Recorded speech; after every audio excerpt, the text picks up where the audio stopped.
दोस्तों आजकल जो भारत में शहरों के नाम बदले जा रहे हैं, ये कितना सही या कितना गलत है, ये हमें एक बार ज़रूर सोचना चाहिए कि क्या जो नाम होते हैं या ये वो भाषा होती है, ये वो किसी एक की होती है।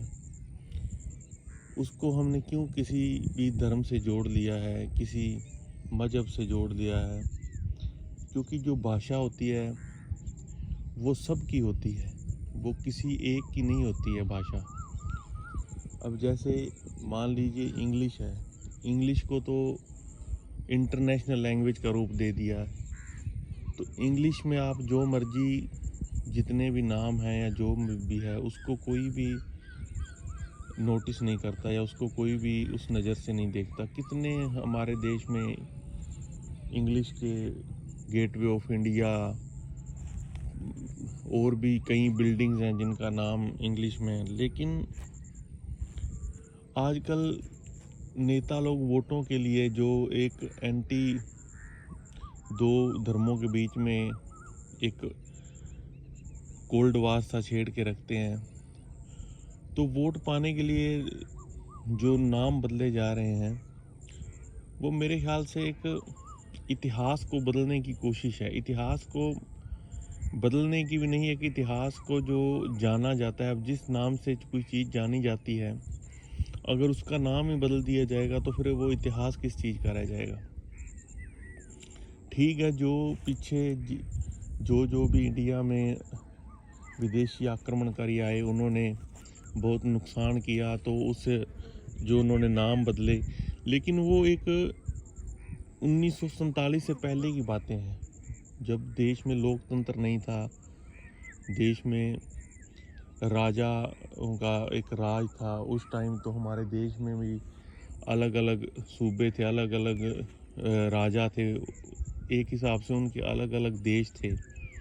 तो भारत भी उस टाइम अफ़गानिस्तान तक भारत था, उधर बांग्लादेश तक भारत था, पाकिस्तान तक भारत था। तो उस टाइम हम आज के भारत की तुलना करें और आज के भारत की तुलना उस टाइम से करें, तो ये कहीं ना कहीं बिल्कुल भी फेयर नहीं है। इसमें तो एक साफ चीज़ दिखती है कि जो 1947 से पहले का इतिहास है, उसको हम ना, मतलब कि उसके नाम को कम से कम ना बदलें। क्योंकि जो चीज़ें हमें पढ़ाई गई हैं या हमें बताई गई हैं, अगर उनका नाम ही बदल दिया जाएगा फिर तो उनका अस्तित्व ख़त्म हो जाएगा।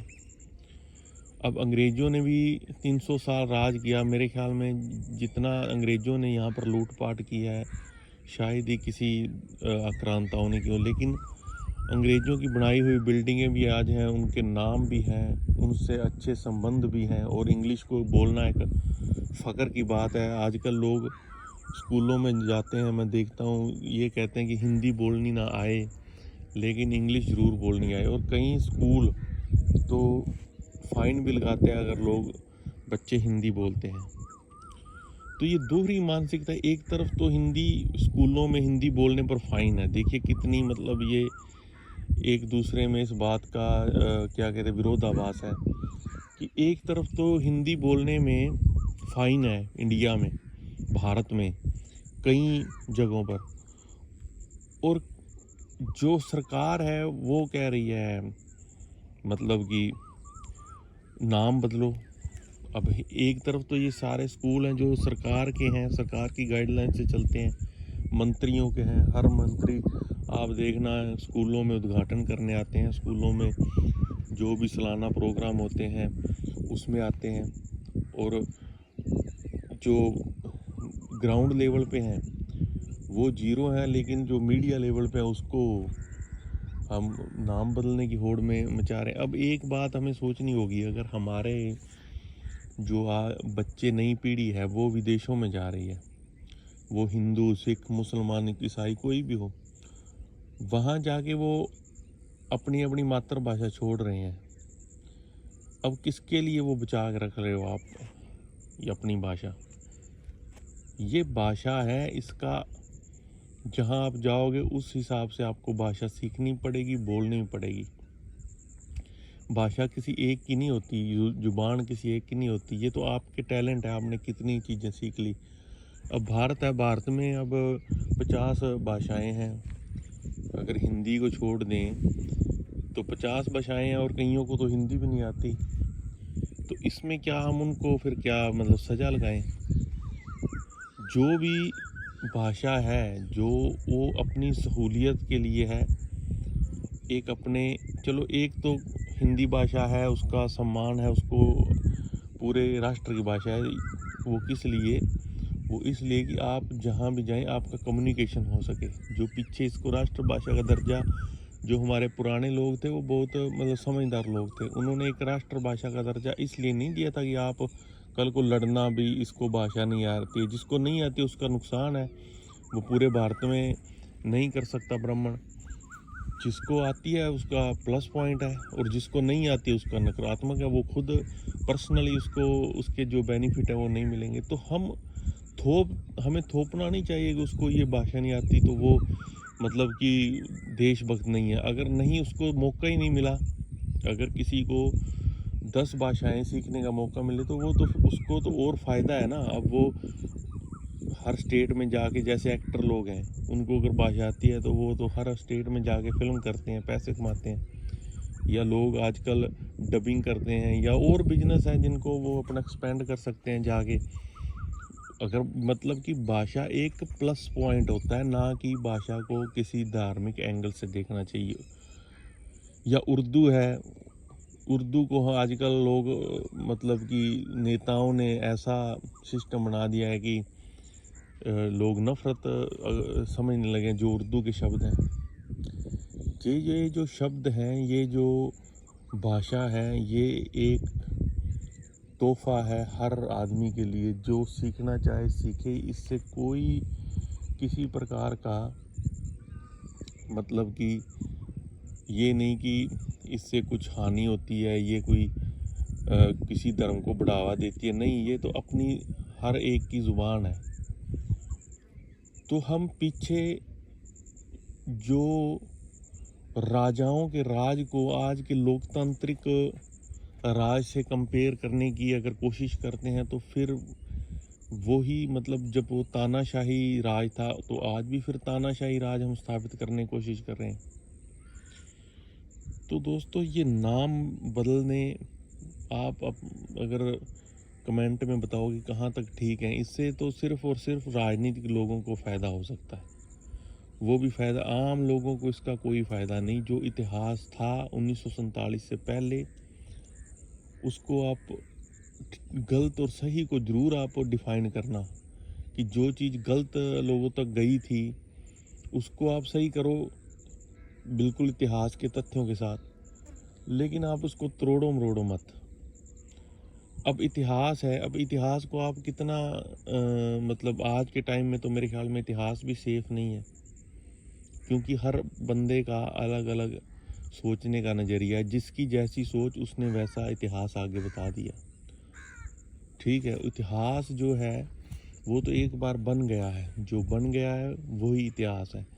अब उसको जिसके हाथों में आ रहा है, किसी की सरकार है, किसी की जैसी सोच है, अगर उसको मौका मिलेगा तो वो वैसा ही इतिहास को बदलने की या वो ऐसा ही इतिहास को बताने की कोशिश करेगा। क्योंकि इतिहास जो है वो लोग अपनी अपनी अनुभव, अपने अपने सहूलियत के हिसाब से बता रहे हैं आजकल। पहले जो इतिहास था, जो इतिहासकार थे, वो जो गलत भी हुआ उनको साथ वो भी बताते थे, जो उनके साथ सही हुआ वो भी बताते थे, तब जाके इतिहास बनता था। लेकिन आज के टाइम में जो अपने साथ हो रहा है सिर्फ हम उसी को इतिहास बताते हैं। उदाहरण के लिए जैसे जब कोरोना आया था, फर्ज कीजिए अब 50 साल पहले का इतिहास हमें, या 100 साल या 400, यहाँ तो 600 साल के इतिहास पर डिबेट होती है। 600 साल के इतिहास में आप कहाँ तक मतलब कि सोच के देखो कि आप कहाँ तक उसको सही गलत क्या ठहरा सकते हो। अब मैं आपको 2 उदाहरण दूंगा। पहला, गांधी और सावरकर का आप कहते हैं, और बड़ा न्यूज़ चैनलों में इसका मुद्दा उछलता है कि गांधी सही था, सावरकर सही था, या नाथूराम गोडसे सही था। आप ये क्यों नहीं, आप आज के टाइम में 2025 के टाइम में, इंटरनेट के टाइम में, जब आपके पास इतना आप बेचैन हैं कि आप इतने, आपका सहनशीलता नहीं कि अगर आपका किसी ने व्हाट्सएप पर लास्ट सीन नहीं दिखा आपको, या किसी ने आपका मैसेज चेक करके देख लिया लेकिन रिप्लाई नहीं किया, तो आप उसको, उसका इतिहास और भूगोल बदलने की आप बात करते हो। तो आप पीछे के इतिहास को कैसे समझ सकते हो, इतने पुराने टाइम के, इतने उस समय के जहाँ पर टेक्नोलॉजी नहीं थी, जहाँ पर फ़ोन नहीं थे, जहाँ पर कुछ नहीं था। तो आज के टाइम में बैठ के उस इतिहास को जानने की कोशिश करना या उस पर वर्डिक्ट देना तो मूर्खता है। तो हम एक ये क्यों नहीं कह सकते भी गांधी भी ठीक था, सावरकर भी ठीक था, नाथूराम गोडसे भी ठीक था। अब की जो उनकी विचारधारा थी, अब नाथूराम गोडसे और गांधी की विचारधारा मान लीजिए शुरू में एक थी, अब किसी बात पे गुस्सा आ गया तो नाथूराम गोडसे ने मार दिया, तो क्या विचारधारा उसकी बदल गई? नाथूराम गोडसे भी ठीक था, गांधी भी ठीक था, अब तो उनकी लड़ाई हो गई, चलो उनकी, उसको गुस्सा आ गया, उसने मार दिया, बात ख़त्म। अब डिबेट कर कर के आप पूरी उसकी विचार, हालांकि किसी को फ़र्क नहीं पड़ता, घर में जाकर सबकी विचारधारा अपने हिसाब से ही होती है, जो भी है घर के हिसाब से। नेशनल मीडिया वाले बस बैठ के कहीं ना कहीं उससे एक दंगा जरूर करवा सकते हैं, लेकिन जो विचारधारा है वो तो सबकी, जो उसके माँ बाप ने उसको विचारधारा दी है, 90% में तो लगभग वही रहती है। तो दूसरा मैं बात कर रहा था कि इतिहास को कैसे लोग अपने अपने हिसाब से बताएंगे या बता रहे हैं। अब मान लीजिए कोरोना था, अब कोरोना का इतिहास हर बंदा अलग अलग बताएगा आने वाले टाइम में। मान लीजिए 50 साल बाद कोई बंदा इतिहास बता रहा है, अब कोई तो कहेगा अभी जी कोरोना में बहुत अच्छा था, अभी मैंने तो फलां चीज़ रेसिपी बनानी सीखी, हमारा तो 3 महीने हमने बहुत खाया, हमने बाहर का खाना छोड़ दिया। एक इतिहास तो ये बताएगा, एक इतिहास बताएगा बहुत बुरा समय देखा, हॉस्पिटल में ऑक्सीजन की कमी थी, बेड मिल नहीं देते रहे, डॉक्टर कोई था नहीं, कोई सरकारी व्यवस्था थी नहीं, तो बहुत, और देखा भी है लोगों ने, ये टाइम बहुत बुरा टाइम देखा है लोगों ने। उस टाइम में ऑक्सीजन नहीं थी, लोग मतलब कि बिना दवाई के बहुत, मतलब लोग मेंटली भी मरे हैं।